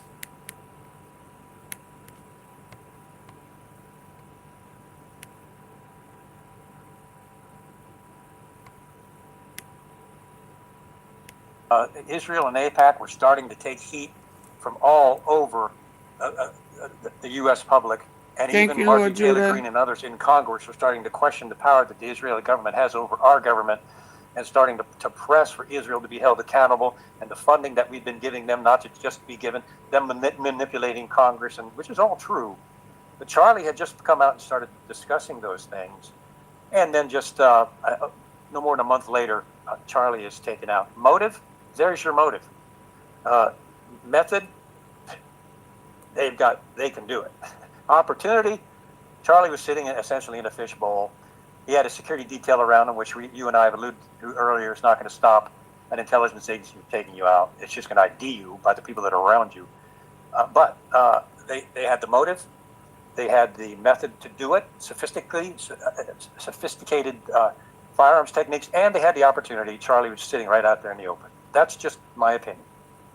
I'll tell you why, and I'd love to get your thoughts on it. It's like, I'll tell you why I just think that it just wouldn't make sense for the Mossad to be behind this or Israel to be behind this. Why would the CIA allow this, number one? And number two, why would they target someone? You know, there's a lot of people that are anti-Israel, a lot more vocal than Charlie. Charlie was hinting that he might, what he said 2 days ago, I think 2 days before he was killed, leaving no choice but to leave the pro-Israel cause. That was just a message. Maybe he was just letting out some steam. But that's very different to, you know, leaving the Israel cause versus someone like Tucker Carlson, Candace Owens. Got, you know, Tucker's much bigger mic, who are a lot more vocal, and that's all they do is kind of criticize U.S. foreign aid to Israel. And again, disclaimer, I was with Anna Kasparian yesterday, always put a disclaimer, these people don't hate Jews, they're critical of Israel. Any person that loves their country, want their country to do well, their country to have universal health insurance, and not another country they're giving aid to, but putting that and not spending trillions of dollars on foreign wars. Putting all that aside, because I'm very critical of the amount of influence Israel has on the U.S. I'm not even American, but when I see the world's biggest democracy get into so much debt, you know, my country, Australia, is a democracy and ally to the U.S., will suffer if the U.S. falls. Yeah. Putting all that aside, the reason I think it doesn't make sense for Israel is Charlie Kirk was a friend of Trump. You're killing the friend of a president and people around the president, a friend of Maga, a friend of many members of Congress, and yeah, so you know, put these all together, and if it backfires on Israel, if it leaks that Israel was behind it, it will destroy U.S.-Israeli relations. It's just such a big risk relative to the reward that they get, that they're killing someone that might turn on them, or they might be less supportive, not be critical, but just less supportive. This is why I just think, like, I understand that these messages are sus, and Candace Owens keeps releasing information that still surprises me. Like, I didn't expect those messages to come out. And maybe you could kind of counter my point here, is that would the CIA be complicit in something like this, especially considering Charlie Kirk being an American citizen, number one, and number two is, like, isn't there red lines for any foreign intelligence? Like, wouldn't there be a red line for the CIA? Like, hey, you do anything you want to anyone, but not to an American citizen, and not to someone who's friends with the president. There is no red line for the CIA. This will start there. Secondly, you've got Mossad agents, I'm sure, that were incensed at Charlie Kirk, and I'm not saying it's so, but Charlie Kirk's intimation that the Israel government may have been involved in October 7th. And you've got a Mossad agent that has the ability and the means that is Would the CIA be complicit in something like this, especially considering Charlie Kirk being an American citizen, number one, and number two is, like, isn't there red lines for any foreign intelligence? Like, wouldn't there be a red line for the CIA? Like, hey, you do anything you want to anyone, but not to an American citizen, and not to someone who's friends with the president. There is no red line for the CIA. This will start there. Secondly, you've got Mossad agents, I'm sure, that were incensed at Charlie Kirk, and I'm not saying it's so, but Charlie Kirk's intimation that the Israel government may have been involved in October 7th. And you've got a Mossad agent that has the ability and the means that is incensed by that and wants him gone. That certainly could happen. Now, let's remember, too, that Charlie, and I admired him for this, Charlie came out and did a full panel on Epstein, the whole shebang, and brought Tucker Carlson in on that and discussed the Epstein case and the fact that it was being covered up and it was being hidden, to the point where President Trump himself called Charlie and told him to back off and drop it, and Charlie did. So that's just another piece in this whole puzzle as to why someone with the marksmanship ability would want Charlie taken out in such a sophisticated manner. So he had made some enemies. Now, would the CIA do this? I don't think the CIA was involved, although there's no red line with the CIA. They would do it. I didn't see Charlie as a threat to the CIA. Now, remember, please, the CIA and Mossad, and I worked with Mossad when I went over there with the deputy director to Israel. Mossad and the CIA, in many cases, are joined at the hip, like brother and sister in intelligence and in operations. But they're also enemies. Some of my biggest espionage cases were attempted Israeli penetrations of the CIA. But Mossad and the CIA work together on a lot of very deep cover operations. Do you think that that Mossad? Look, one question that I still struggle to answer is how much influence Israel has over the U.S. Now, my explanation is, and I see you jumping in already, so you have a lot to say on that. So the way I look at it, from what I understand so far, and I'm still learning as I go, is that obviously a lot of influential people and wealthy people in the U.S. that are of Jewish heritage, and Jews just want a country of their own, especially after the massacres of World War II, the genocide of World War II, and so that they have a connection to Israel. So even though they're American citizens, they also want their homeland to do well and to kind of destroy the threats around them. So that's a logical explanation. They're American citizens. Now, I still think they should. I think anyone that is donating money should have whatever cause they're fighting for should be a cause that's focused on America first. Guns, no guns. Healthcare, no healthcare, but should be focused on America first. What you think is best for the US, not Israel. But that's not how the system works at the moment. So that's my understanding. Now, and obviously the lobbying groups, how well organized they are, it's been incredible. And what Israel's done over the last few decades is great for them. They've done really well. Look how they're the strongest military in the Middle East, while the US is heavily in debt. But the question I have for you, Kevin, is a lot of people are worried, and Epstein is used as one example, that the Mossad has a lot of information on people of power in the US and are actively blackmailing people in power in the US. Now, I struggle to believe this because we're talking about the United States of America, the strongest military in the world, the strongest economy in the world, the strongest intelligence in the world. You don't blackmail the US. You could fight the US, you could trick the US, you could trick them into a war in Afghanistan and weaken the US. You can spread them thin across Ukraine and the Middle East and South China Sea and drag them into all these different wars. But you cannot blackmail America or American politicians or American the director of the CIA or the FBI. Am I too naive? Sure you can. Of course you can. And I've been a big supporter of Israel for years, and I've been there 4 times. And as a matter of fact, I went there when I was a CIA officer on official duties, and the CIA and Israel and Mossad were very close. I was there. But the issue is, would the Mossad blackmail somebody in the United States? The answer to that question is yes, they would, as the CIA would blackmail some other political figure in this country or another one. And I just tweeted this out 4 days ago. People need to understand there's something called the Masada complex, been part of Israel's doctrine since its inception. Now, Masada was a group of Jewish resistors that withheld the Romans up on the top of this flat mountain and kind of made themselves a little fortress there with the Roman soldiers encamped around them. And it was certain death for them to resist that. And they all hunkered down. Lakeisha, you said, do I get a chance to like it first? What do you mean? Do you get a chance to like it first? You can go somewhere else, Lakeisha. If you haven't been over here enough to know that I bring facts and I bring the tea, then no. Bye. I'm gonna go ahead and remove you, okay? Since you were bold enough, yeah, and you feel like you got to watch it all and then like it. No. Y'all say bye to Lakeisha. No, ma'am. Don't steal my tea. And then the minute you hear something, you don't be like, nah, I ain't gonna get no like. No, that's all right. We don't want you. Bye. Anybody else? I'm telling y'all, today ain't the day. You play them tricks with me today, you out of here. Do I need to remove anybody else who feel like they cannot hit the like button?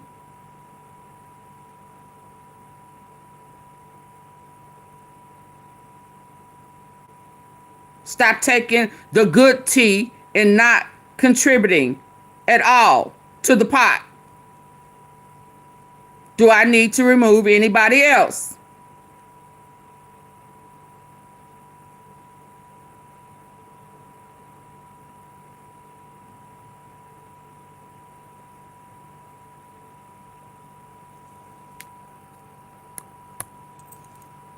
And as the Roman soldiers came up to Masada, So let's be they all clear. died. I ain't hung up on numbers. They good. They beautiful. I love to see them. I'm cool with it, and I'm cool without it. I said what I said. Hit the like button. Double tap the face of your screen. Hit the thumbs up or the 3 dots at the top, or leave. And if you feel like, oh my God, I can't believe she said that, you leave too. And it's a period after that. I'm sick of y'all.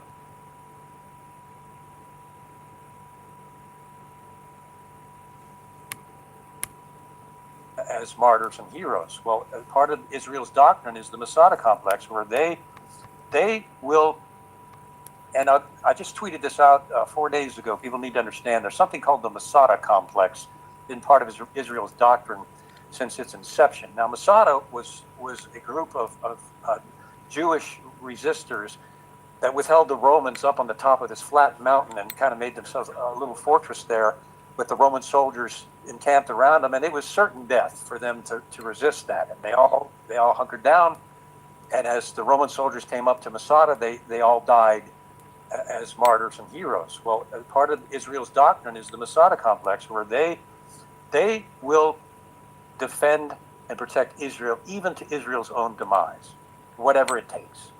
That's how Israel thinks. That's how Mossad thinks. So they will do anything to protect Israel and its safety because of what they've been through, obviously, the Holocaust and all these horrible things. Israel will do anything. And Mossad, we think the CIA has no morals. Even the CIA has some constraints. Mossad has no constraints. So we can't, as human beings, we want to believe the best, and sometimes that can be a weakness or a mistake. I mean, it's a good trait, but it can be a mistake. That Israel will do anything. They will blackmail anyone they have to, including a U.S. politician, for the support of Israel.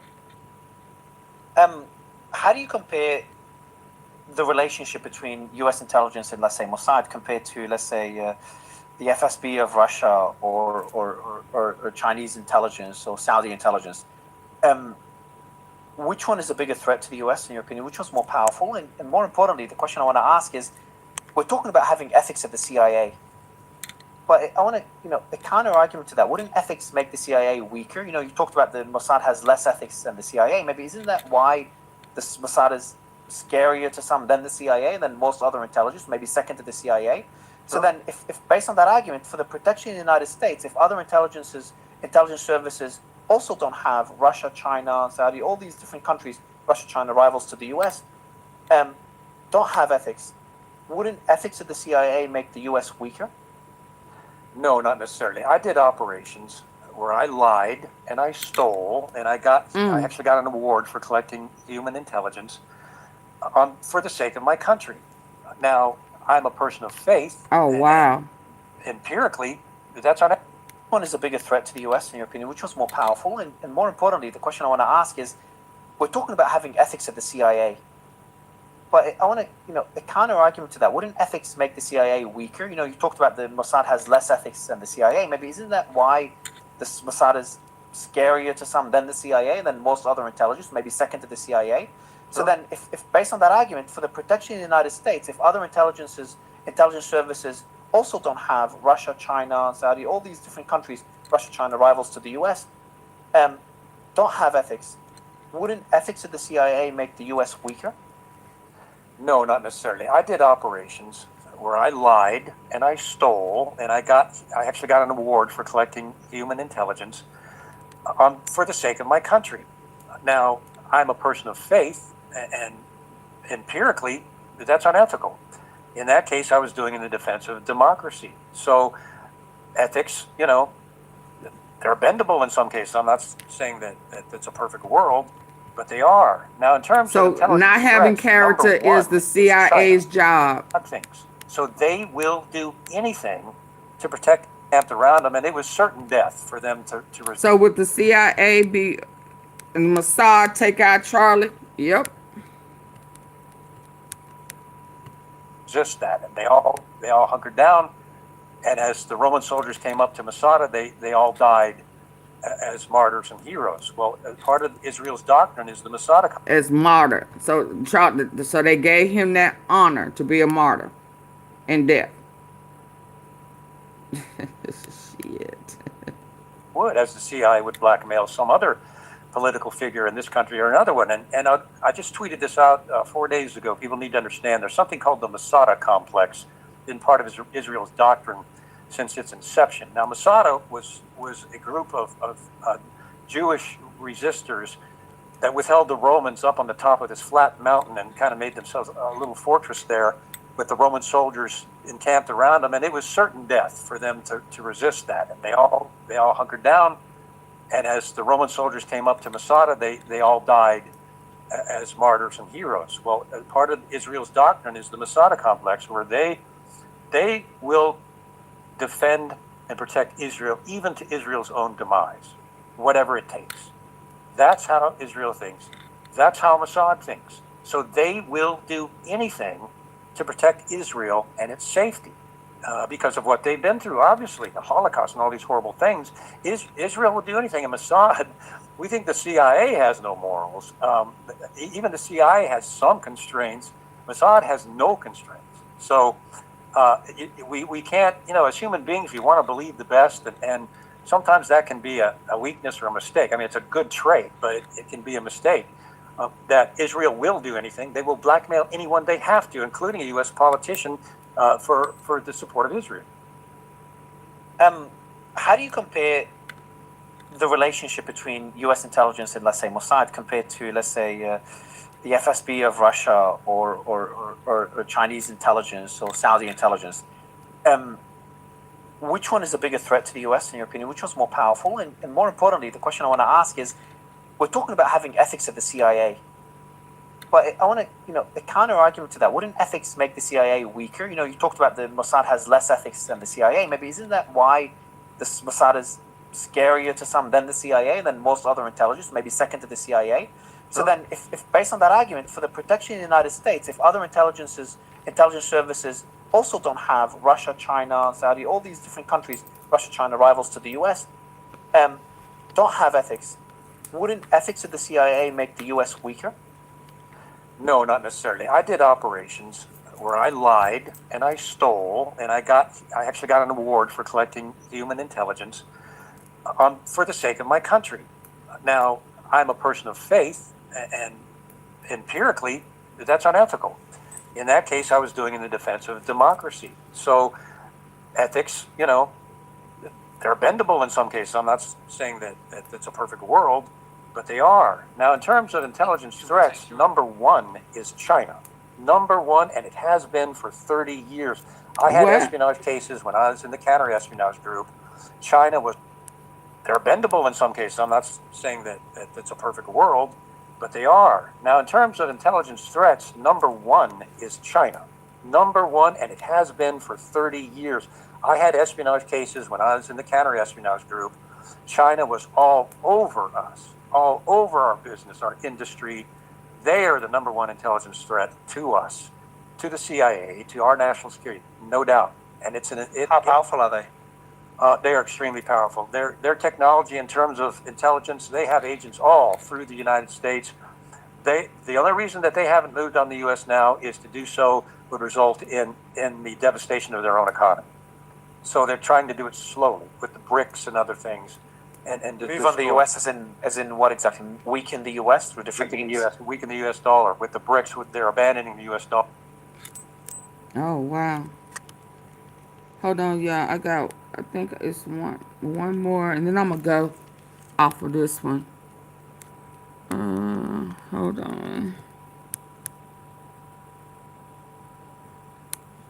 Yeah, I don't want to stay on this too long.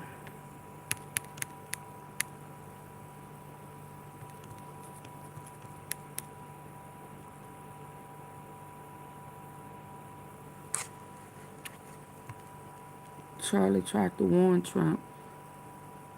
Trump didn't want to be warned. He in on the heist.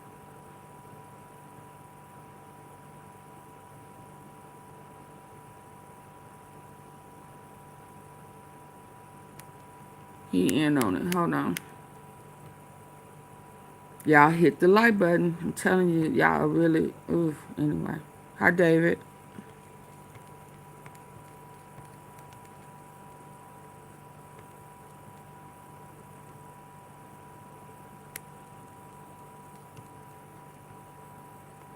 Don't forget, I can use the Insurrection Act. Oh.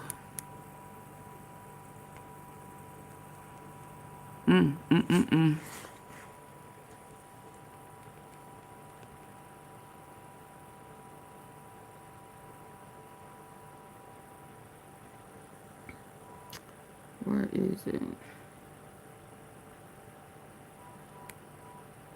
Trump, Secretary Rubio, and the Prime Minister of Australia. It's a big crowd today. He knew that there wasn't going to be no ceasefire.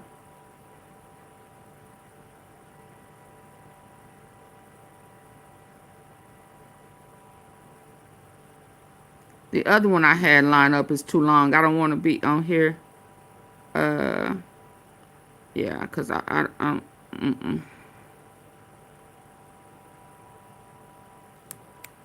What's the missing link? Hello and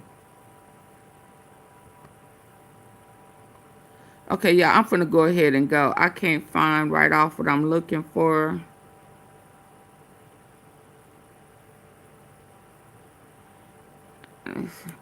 And the ones that I see is too long. I don't want to be on here that long. I'm finna go to lunch.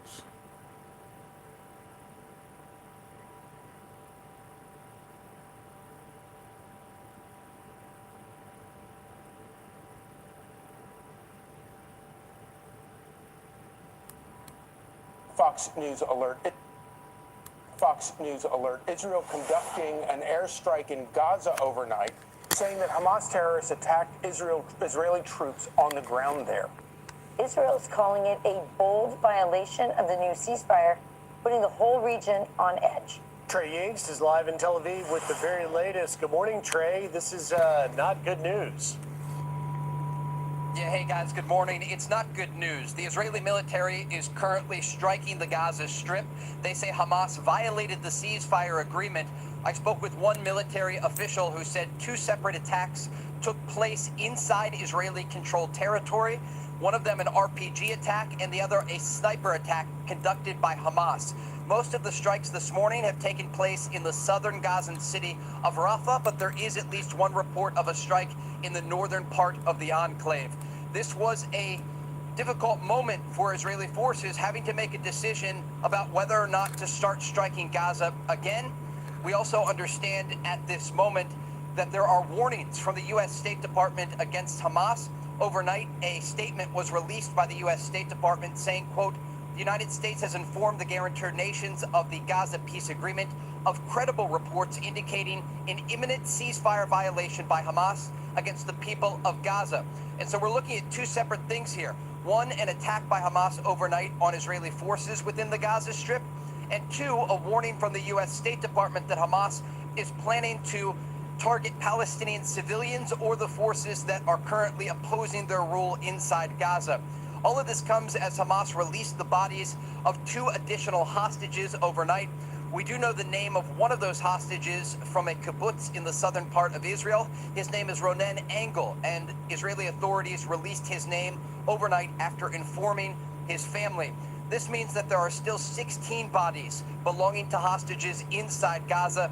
Those bodies are supposed to be released by Hamas as part of this agreement, and they've been trickling out so far since the agreement went into place. But again, the latest information that we have right now, Israeli forces are indeed striking the Gaza Strip. The military confirms to Fox News after they say Hamas violated the ceasefire agreement. Guys? Trey, really quick. So when Hamas violated that agreement and those rockets were shot over to Israel, were there civilians there? And then on the Israeli side, in their retaliation, Are there civilians involved in that as well?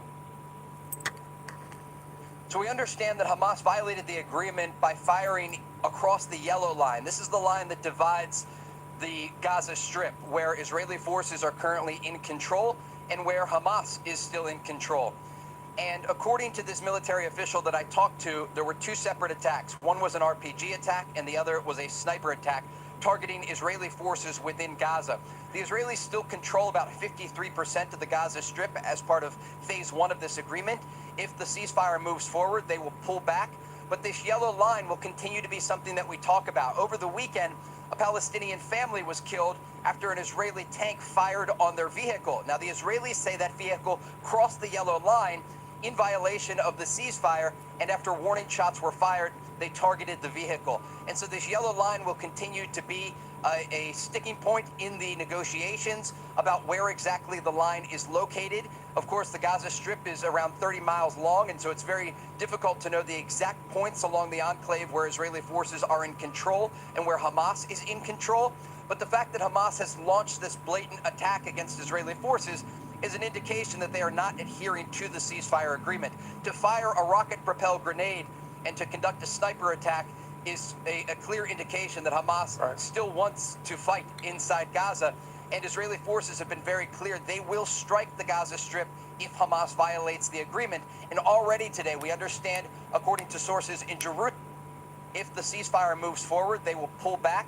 But this yellow line will continue to be something that we talk about. Over the weekend, a Palestinian family was killed after an Israeli tank fired on their vehicle. Now, the Israelis say that vehicle crossed the yellow line in violation of the ceasefire, and after warning shots were fired, they targeted the vehicle. And so this yellow line will continue to be a sticking point in the negotiations about where exactly the line is located. Of course, the Gaza Strip is around 30 miles long, and so it's very difficult to know the exact points along the enclave where Israeli forces are in control and where Hamas is in control. But the fact that Hamas has launched this blatant attack against Israeli forces is an indication that they are not adhering to the ceasefire agreement. To fire a rocket-propelled grenade and to conduct a sniper attack is a clear indication that Hamas still wants to fight inside Gaza. And Israeli forces have been very clear they will strike the Gaza Strip if Hamas violates the agreement. And already today, we understand, according to sources in Jerusalem, that Israel's Prime Minister Benjamin Netanyahu is set to hold security consultations as a result of this Hamas ceasefire violation. And there could be further actions by the Israelis. And of course, we do expect more communication to the intermediaries to try and get this back on track from a diplomatic angle. We know that Vice President J.D. Vance and also U.S. Special Envoy Steve Witkoff are scheduled to visit Israel this week, and they're going to be discussing how to keep this ceasefire in place and ensure that it doesn't collapse. So, Trey, let's step back for a second. Do we have any indication that something led up to this? Did we see this coming? And also, has Hamas officially said anything about why they're doing this?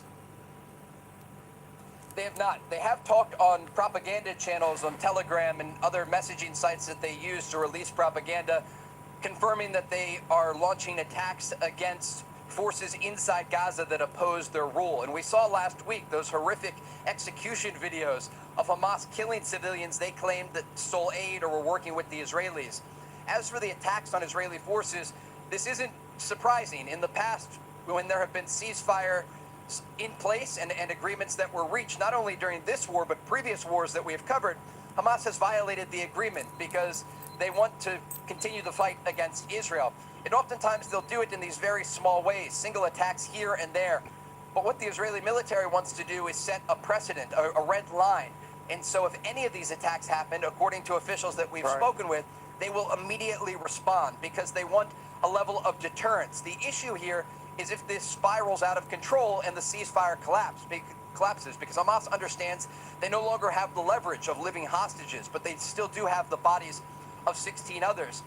Hamas has not ever acted in good faith when it comes to these negotiations, and they have often violated ceasefire agreements. And so this isn't a surprising moment. It's a moment that the Israeli military prepared for. There are contingency plans in place. There is still drone monitoring over the Gaza Strip and the ability for the Israeli Air Force to strike Gaza. But it is certainly concerning from a diplomatic level. because the Trump administration wants this ceasefire to move forward. They want the war to be over. And it is very challenging with Hamas still in control of just under half of the Gaza Strip, because they are now controlling the streets of Gaza in the areas that they are still operating in. There are gunmen in the streets. They are executing their opponents. And as we saw early this morning, they are now launching new attacks on Israeli forces. So Trey, you've been covering this from the beginning, and you've been covering these conflicts for many years now. What is your sort of gut feeling? Does this feel like something that is about to completely unravel, or is there still some hope that this might be a skirmish and that they might get back to the original ceasefire? So I can tell you what's happening behind the scenes right now. Not only Israeli officials, but likely American officials, Egyptian officials, and Qatari officials are speaking every hour to try to get this back on track. The challenging part here, having covered this region all the way back to the war in 2014, is that Hamas is an organization that's very challenging to control. They don't operate in the way that a normal state would operate, or even a paramilitary group. This is a terrorist organization, and so even if their officials in Qatar or in Turkey or even inside the Gaza Strip say they're willing to adhere to the ceasefire agreement, it's a splintered organization that is fighting with guerrilla tactics. And so they can easily launch attacks in different locations to try to pressure Israeli forces that are inside Gaza. And the fear here is that this unravels into a broader ceasefire violation by Hamas, and then the war resumes, and that there's pressure on the Israelis to basically continue the war. Remember, Hamas agreed to disarm. They agreed to lay down their weapons. And I asked President Trump about this in our interview last week, and he said he still expects Hamas to adhere to the agreement. The challenging part here is if they don't lay down their weapons and they continue to fire on Israeli forces inside Gaza, the war is going to resume. And so that's the negotiating part. That's what comes next. There will be consultations. Okay, yeah, I'm finna get ready to go. I'll be back. I'll be back a little later. But please don't come back if y'all don't want to hit the like button. This unravels into a broader. Yeah, I won't be offended. Okay. Please don't come sip our tea because it's good if you don't want to support the platform. Okay, I'm gonna get ready to get out of here. To try to pressure Israeli forces that are inside Gaza. And the fear here is that this And unravels trust me, the into tea a is broader good. ceasefire violation by Hamas, and then the war resumes, and that there's pressure on the Israelis to basically continue the war. Remember, Hamas agreed to disarm. They agreed to lay down their weapons. And I asked President Trump about this in our interview last week, and he said he still expects Hamas to adhere to the agreement. The challenging part here is if they don't lay down their weapons and they continue to fire on Israeli forces inside Gaza, the war is going to resume. And so that's the negotiating part. That's what comes next. There will be consultations that take place not only today, but into next week with Egyptian and Qatari officials to try to send a message to Hamas that's very simple. The war will resume if you don't lay down your weapons and stop these attacks on Israeli forces. They still do have a small arsenal of weapons inside Gaza, and as they've shown today, they're willing to use them.